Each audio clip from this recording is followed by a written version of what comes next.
Assalamualaikum warahmatullahi wabarakatuh. Teman-teman, bagaimana kabarnya di rumah? Semoga selalu sehat.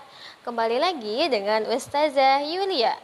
Sebelum kita mulai pembelajaran, kita berdoa bersama-sama. Sikap berdoa. Tangannya diangkat, kepalanya ditundukkan. Bismillahirrahmanirrahim. Rabbi zidni ilman warzuqni fahman. Hari ini kita akan belajar tentang materi. Hari ini teman-teman akan belajar tentang materi sikap jujur Nabi Muhammad SAW. Nah, Nabi Muhammad adalah sebagai uswatun hasanah atau suri teladan yang baik.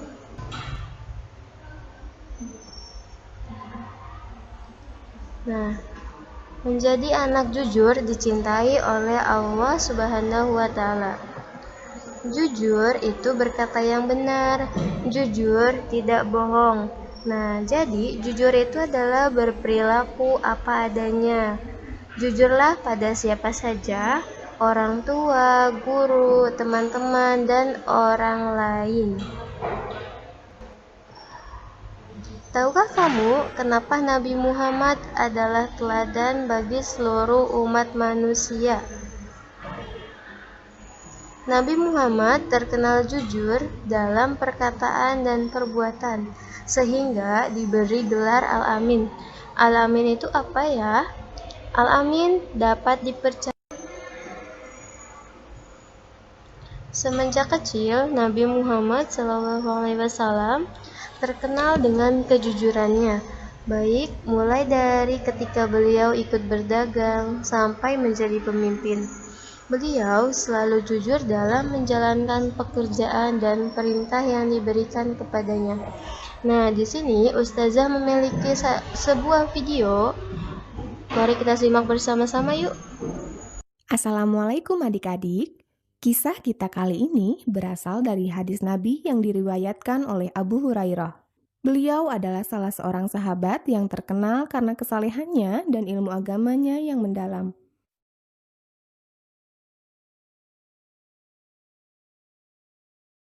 Pertolongan Allah untuk orang yang jujur. Kisah ini bercerita tentang dua orang pemuda Bani Israel. Salah seorang pemuda mendatangi temannya untuk meminjam uang sebesar 1.000 dinar. Lalu si pemberi pinjaman ini berkata, "Apakah engkau dapat menghadirkan saksi untuk menyaksikan transaksi pinjaman ini?" Si peminjam berkata, "Cukuplah Allah Subhanahu wa Ta'ala yang menjadi saksi."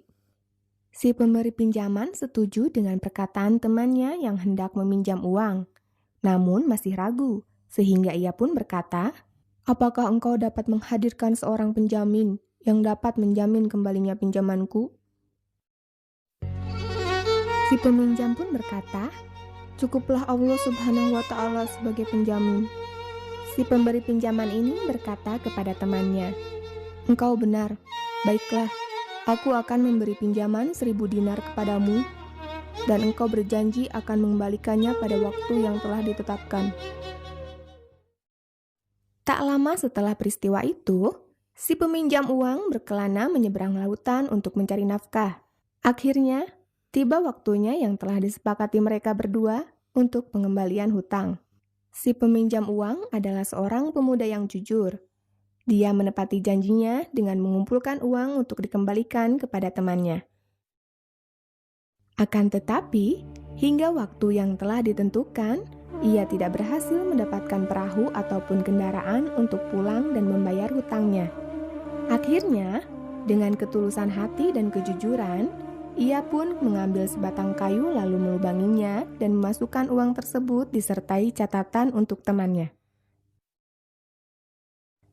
Selanjutnya, ia membawa kayu tersebut ke laut dan berdoa kepada Allah. "Ya Allah, sungguh engkau mengetahui bahwa saya meminjam uang ini kepada si Fulan. Dan saya berkata kepadanya bahwa engkaulah yang telah menjadi saksi. Sungguh, saya sangat sulit untuk menemukan kendaraan pulang. hingga saya menitipkan uang ini kepadamu." Selanjutnya, ia pun menghanyutkan batang kayu tersebut ke laut. Setelah melakukan itu, ia pun kembali berusaha mencari jalan pulang dengan sekuat tenaga. Atas izin Allah, kayu tersebut ditemukan oleh temannya yang meminjamkan uang kepadanya. Kayu tersebut dibelah oleh si pemberi pinjaman untuk dibuat kayu bakar. Ketika dibelah, muncullah uang sebesar 1.000 dinar beserta catatannya. Akhirnya, tahulah ia bahwa temannya tersebut tidak ingkar janji dan berhasil membayarkan hutangnya kepada dirinya. Akhirnya, setelah beberapa lama, si peminjam uang ini pun dapat kembali ke kampung halamannya. Ia langsung menemui temannya, sekaligus menyiapkan uang 1.000 dinar sebagai pengganti. Ketika bertemu dengan temannya yang meminjamkan uang, si peminjam berkata, "Maafkan aku, wahai sahabatku. Aku telah berusaha keras untuk memenuhi janji kita, untuk membayarkan hutangku pada waktu yang telah ditentukan. Akan tetapi, aku tidak mendapatkan satu kendaraan pun untuk pulang ke kampung." Si peminjam uang pun tersenyum dan berkata, "Tidak usah engkau risau, sahabatku. Engkau adalah orang yang jujur dan menepati janjimu. Aku menemukan uang dan catatan yang engkau masukkan ke dalam sebuah batang kayu. Sungguh engkau telah berkata benar.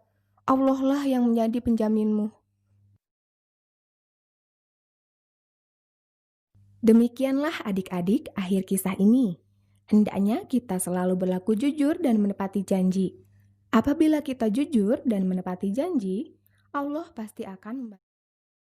Alhamdulillah, pelajaran hari ini sudah tuntas. Pastikan dipelajari lagi kembali di rumah ya. Kita tutup dengan membaca hamdalah bersama-sama. Alhamdulillahirabbil alamin. Terima kasih. Wassalamualaikum warahmatullahi wabarakatuh.